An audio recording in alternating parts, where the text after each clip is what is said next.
পৃথিবী আমাকে ভালোবাসে না। কে বললো এই পৃথিবী আপনাকে ভালোবাসে না? আমি জানি রেহান ভাই, আমি কালো, কুৎসিত।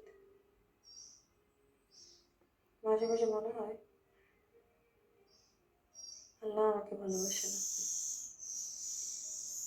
আল্লাহ তাআলা সূরা আর-রুমের ২০ নম্বর আয়াতে বলেছেন, আর নির্দেশনাগুলির মধ্যে রয়েছে আকাশ ও পৃথিবীর সৃষ্টি এবং তোমাদের ভাষা এবং বর্ণের ভিন্নতা, আর নিশ্চয়ই নির্দেশনাগুলি জ্ঞানীদের জন্য।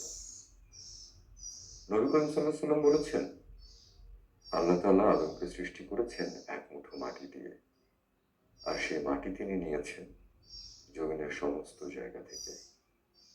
তাই আদম সন্তান জমিনের মতোই, কেউ লাল, কেউ কালো, কেউ হলুদ বা সাদা, সব ভিন্নতা, কেউ নরম, কেউ কঠিন, কেউ ভালো বা কেউ মন্দ।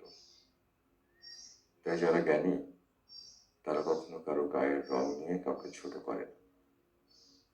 আল্লাহর সমস্ত সৃষ্টি সুন্দর, যেমন প্রকৃতির সব রং সুন্দর, তেমন সুন্দর সব রঙের মানুষ।